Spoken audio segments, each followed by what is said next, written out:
कैसे हो dear student. आशा करता हूँ कुशल मंगल ही होंगे। तो पिछले टॉपिक में हमने डीएनए और उसकी संरचना के बारे में ऑलरेडी हम जान चुके हैं। अब थोड़ा सा जेनेटिक्स में डीएनए के बाद थोड़ा आरएनए के बारे में आज बताना चाहूँगा। उसके बाद आगे की प्रक्रिया हम देखेंगे। तो थोड़ा आरएनए के बारे में भी जान लीजिए।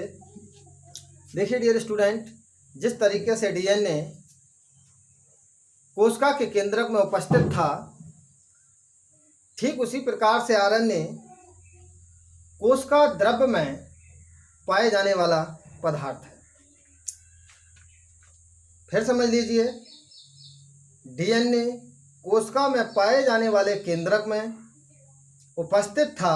इसी प्रकार कोशिका में जो साइटोप्लाज्म कोशिका द्रव्य है उसमें पाए जाने वाला एक पदार्थ है आरएनए। अब जानते हैं थोड़ा आरएनए के बारे में। आरएनए देखिए, जिस प्रकार हमने डीएनए को क्लासिफाई किया था उसी प्रकार आरएनए को समझ लीजिए। आर, जिस प्रकार डीएनए में डीऑक्सीराइबोस शर्करा थी, इसी प्रकार इसमें राइबोस शर्करा पाई जाती है, इसलिए R ribonucleic acid, ribonucleic acid. अब हम थोड़ा इसके बारे में ये भी जान लीजिए, ये आप समझ चुके हैं। राइबो न्यूक्लिक एसिड फर्क हाई स्कूल में आपको इतना ध्यान रखना है, different between DNA and RNA. RNA और डीएनए में अंतर क्या है, दोनों में डिफरेंस क्या है, ये डिफरेंस वो एग्जाम में बूझ लेगा। इंटरमीडिएट में भी इस तरीके से आ सकता है कि डीएनए और आरएनए में 4 अंतर बताइए, अंतर क्या है। तो हम इसके बारे में जानते हैं। तो सबसे पहला आप अंतर कर सकते हैं कि डीएनए में डीऑक्सीराइबोस शर्करा पाई जाती है। चलो मैं यहाँ लिख देता हूँ डीएनए, इधर मैं लिख देता हूँ आरएनए। तो सबसे पहला हम जान लेते हैं डीएनए में डीऑक्सीराइबोस शर्करा,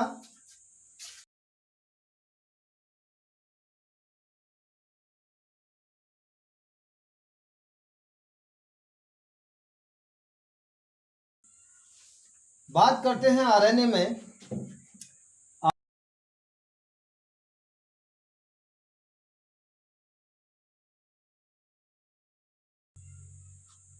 पाई जाती है। तो पहला डिफरेंस छात्रों आप बता सकते हैं कि इसमें डीऑक्सीराइबोस शर्करा पाई जाती है और आरएनए में राइबोस शर्करा पाई जाती है। दूसरा डिफरेंस, जैसा कि मैं अभी अभी बोल चुका हूं कि डीएनए कोशिका में पाए जाने वाले केंद्रक का एक भाग है, केंद्रक में पाया जाता है, और ये कोशिका द्रव्य का मुख्य रूप से भाग है।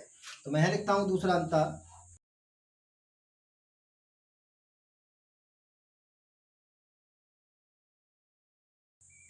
यहां लिख देंगे हम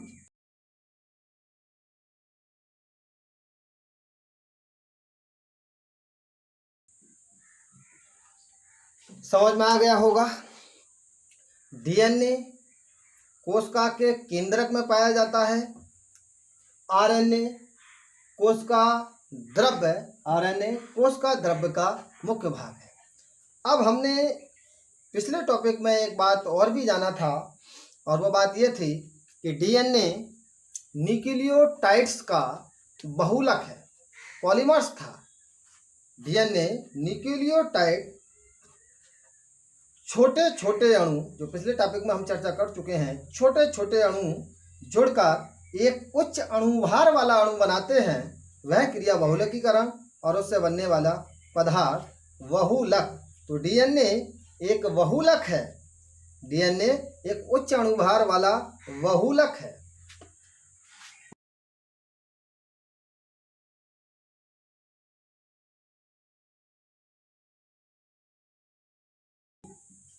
डीएनए एक उच्च अणुभार वाला बहुलक है। अब इसमें देखते हैं।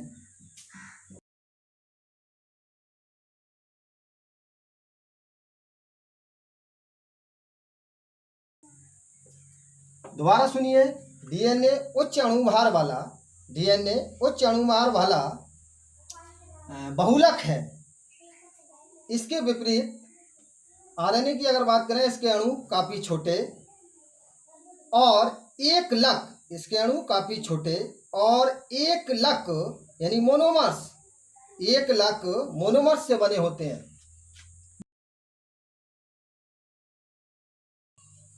ये भी आपके समझ में आ गया होगा। इसके अणु काफी छोटे और एक लक होते हैं और इसके अणु उच्च अणुभार वाले बहुलक होते हैं। ये बात आपको समझ में आ गया होगा। इसके अतिरिक्त हमने पिछले टॉपिक में एक बात पे और चर्चा की थी कि डीएनए घुमावदार, उसकी संरचना वाटसन एवं क्रिक के अनुसार घुमावदार सीढ़ी नुमा डबल हेलिक्स होती है। अब इसकी बात करें, मैं लिखता हूं यहाँ पर,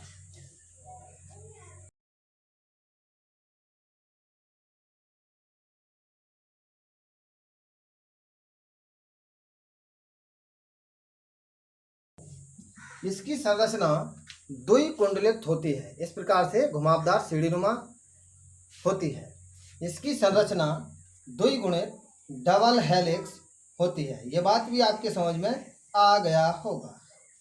इसके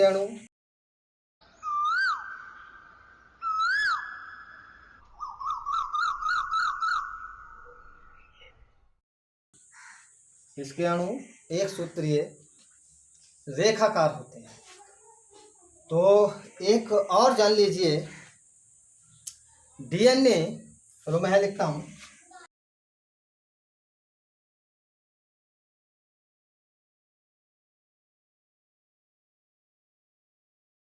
डीएनए क्या है? एक आनुवंशिक पदार्थ है, जबकि आरएनए कुछ वायरसों में आनुवंशिक पदार्थ की तरह कार्य करता है। आरएनए क्या है? आनुवंशिक, पूर्णतः आनुवंशिक पदार्थ नहीं है, लेकिन कुछ वायरसों में आनुवंशिक पदार्थ की तरह कार्य करता है।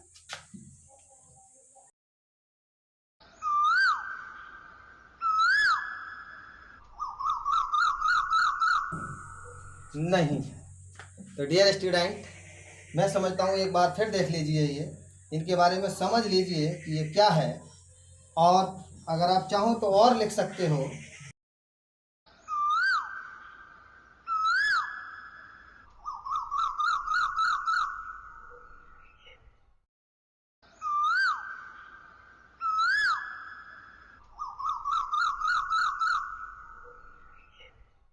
पहुंचाता है। इसका क्या काम है आरएनए का?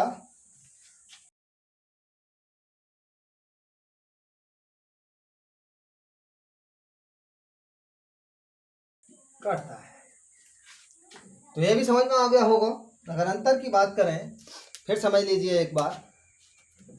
डीएनए में डीऑक्सीराइबोस शर्करा पाई जाती है, आरएनए में राइबोस शर्करा पाई जाती है।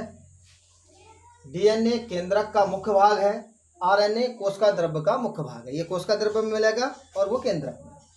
डीएनए उच्च अणुभार वाला बहुलक है। इसके अणु काफी छोटे और एक लक होते हैं, मोनोमर्स।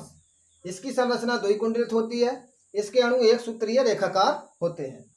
डीएनए एक आनुवंशिक पदार्थ है, आरएनए पूर्णतः आनुवंशिक पदार्थ नहीं है। डीएनए आनुवंशिक लक्षणों को एक पीढ़ी से दूसरी पीढ़ी तक पहुंचाता है। आरएनए प्रोटीन संश्लेषण का कार्य करता है। तो इसके बारे में थोड़ा जान लेंगे आप। ये अब हम अगले टॉपिक पर चलते हैं।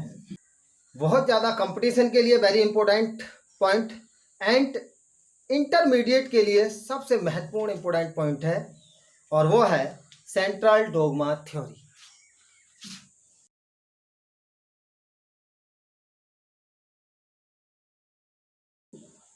सेंट्रल डोग्मा थ्योरी, इसको जानना बेहद जरूरी है प्रिय छात्रों। देखिए डियर स्टूडेंट, जैसे अभी पिछले टॉपिक में हमने सीखा था कि वाटसन और क्रिक ने डीएनए की जो संरचना थी उसका द्विकुंडलित मॉडल प्रस्तुत किया था, वाटसन और क्रिक। इसी प्रकार सेंट्रल डोग्मा थ्योरी की प्रस्तावना देने वाले जो साइंटिस्ट थे वो भी क्रिक थे, वाटसन नहीं, यहाँ पर क्रिक।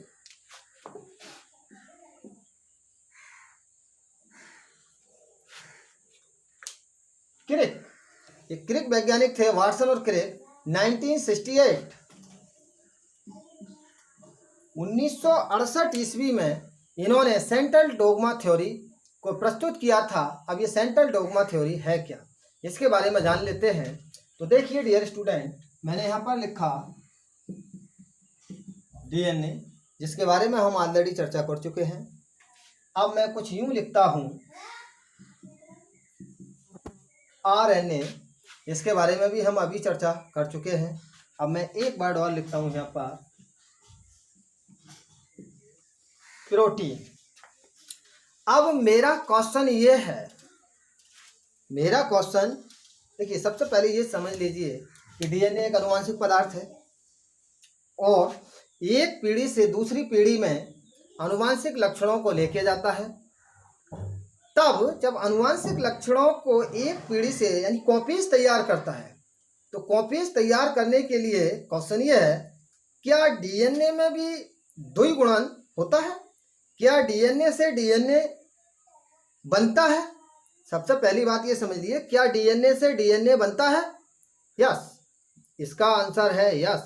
तो सबसे पहली चीज क्वेश्चन पूछेगा वो कि डीएनए से डीएनए बनने की क्रिया को क्या कहते हैं, या ऑब्जेक्ट में क्वेश्चन आ सकता है डीएनए से डीएनए की क्रिया को, डीएनए से डीएनए का बनना क्या कहलाता है। तो समझ लीजिए, डीएनए से डीएनए का बनना, अगर डीएनए से डीएनए बनता है, इस क्रिया को रेप्लिकेशन कहते हैं। इस क्रिया को रेप्लिकेशन, मैं यहां लिखता हूं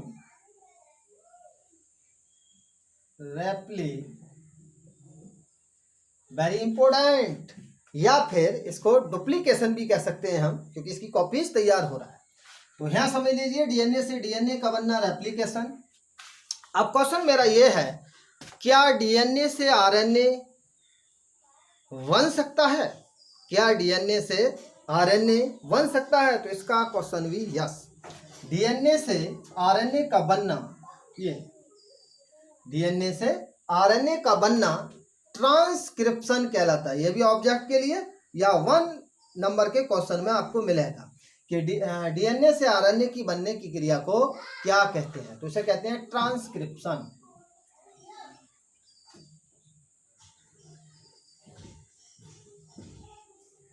ट्रांसक्रिप्शन, ट्रांसक्रिप्शन। अब क्वेश्चन ये है, क्या आरएनए से प्रोटीन बन सकती है? क्या आरएनए से प्रोटीन बन सकती है? तो इसका आंसर भी हाँ है, आरएनए से प्रोटीन का निर्माण होता है। अब क्वेश्चन फिर वहां पूछ सकता है कि आरएनए से प्रोटीन के बनने की क्रिया क्या कहलाती है? तो वो कहलाती है ट्रांसलेशन। ट्रांसलेशन,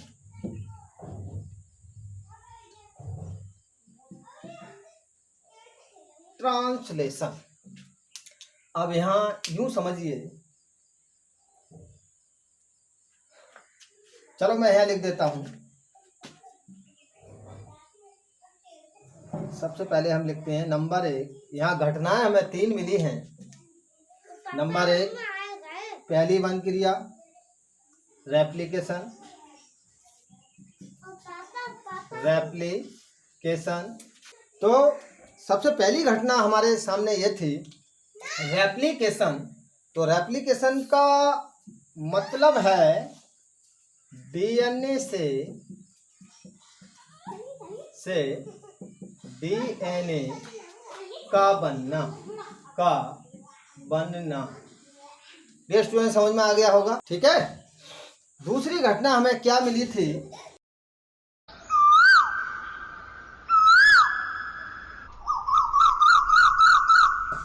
अब ट्रांसक्रिप्शन बताओ डियर स्टूडेंट, क्या है ट्रांसक्रिप्शन? बताओ बेटा।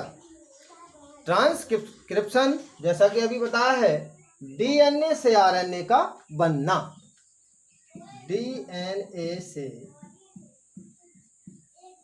आरएनए का बनना। तीसरी घटना हमें मिली है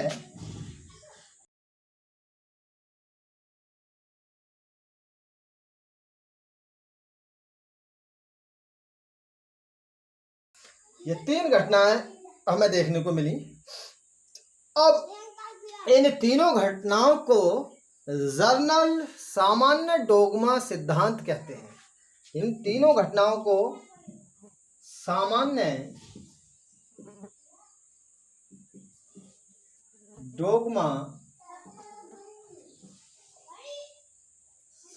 डोगमा थ्योरी कहा जाता है। सामान्य डोगमा थ्योरी कहा जाता है। अब कुछ जान लेते हैं, कुछ घटनाएं और मिलेंगी। अब मैं कुछ यूं लेता हूं, क्या क्वेश्चन ये है,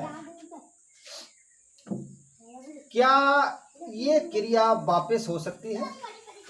प्रोटीन से आरएनए बन सकता है? क्या प्रोटीन से आरएनए बन सकता है? तो डियर स्टूडेंट, प्रोटीन से आरएनए बन सकता है। प्रोटीन से आरएनए बनने की क्रिया रिवर्स ट्रांसलेशन कहलाती है। रिवर्स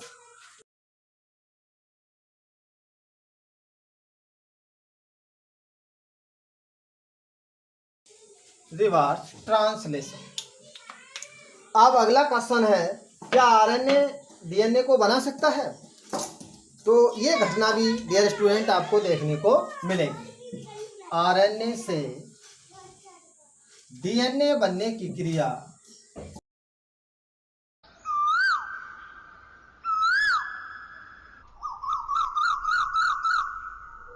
रिवर्स ट्रांसक्रिप्शन कहलाती है। तो टोटल घटनाएं हमारे पास 3 घटनाएं थी हमारे पास। रेप्लिकेशन, डीएनए से डीएनए का बनना; ट्रांसक्रिप्शन, डीएनए से आरएनए का बनना; ट्रांसलेशन, आरएनए से प्रोटीन का बनना। और 2 घटनाएं हमारे पास ये है,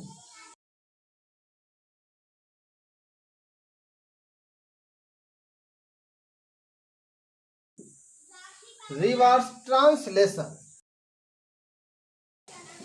प्रोटीन से आरएनए का बनना। हमें दूसरी घटना मिली थी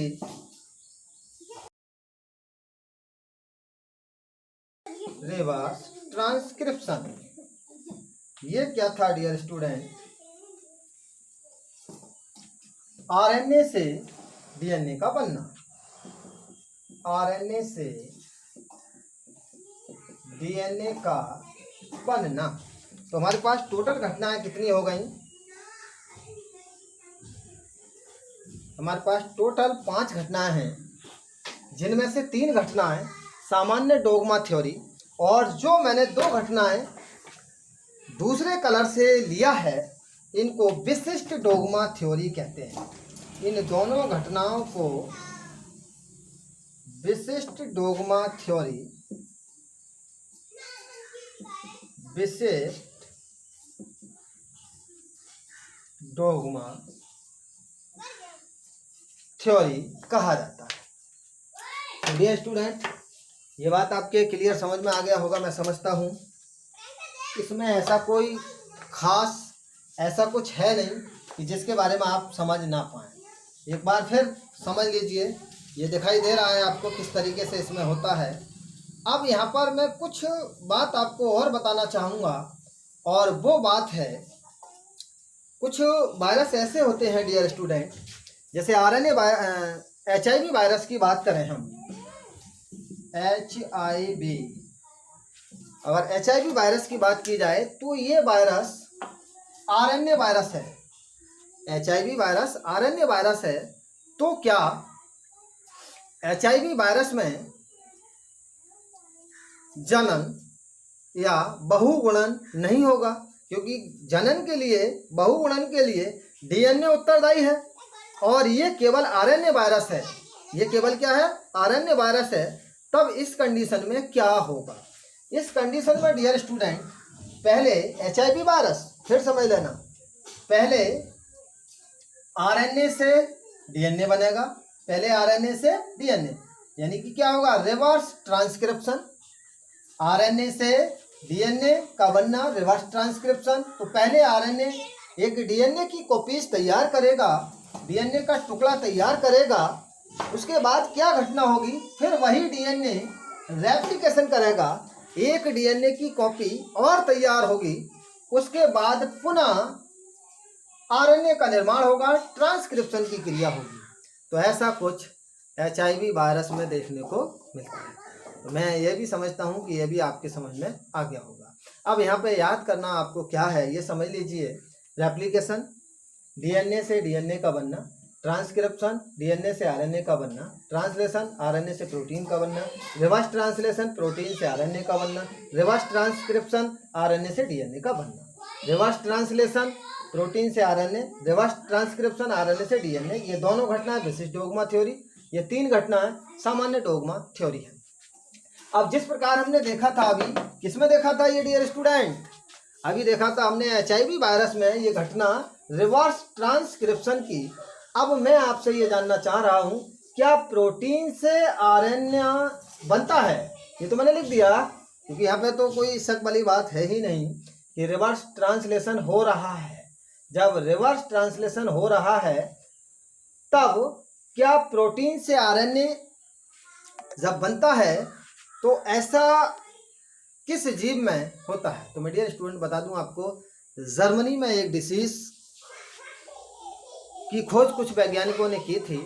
मैड काउ डिसीज जर्मनी में हुई थी। वहां पर यह देखा गया था कि प्रोटीन ये रोगजनक थी, और इसमें प्रोटीन में मैड काउ डिसीज में ऐसा रिसर्च में पाया गया कि प्रोटीन भी द्विगुणन कर सकती है, प्रोटीन भी द्विगुणन कर सकती है, और ये भी सजीव की तरह व्यवहार करती है। अभी तक हमने पहले डीएनए को देखा, फिर आरएनए वायरसों की खोज हुई, और अब ऐसा भी खोज में पाया गया कि प्रोटीन भी द्विगुणन कर सकती है, सजीव की तरह व्यवहार कर सकती है। पता नहीं अभी तो कौन कौन से दिन देखने बाकी हैं। अभी देख ही रहे हैं आप कि कोविड-19 कोरोना जैसा घातक रोग से हमारा भारत यानी विश्व पूरा जूझ रहा है। तो इसी प्रकार से वहाँ पर जर्मन में मैड काउ डिसीज में भी रिसर्च में पाया गया था कि प्रोटीन क्या है, जनन कर सकती है। तो इस तरीके से ये सेंट्रल डोग्मा थ्योरी हमारी कंप्लीट होती है।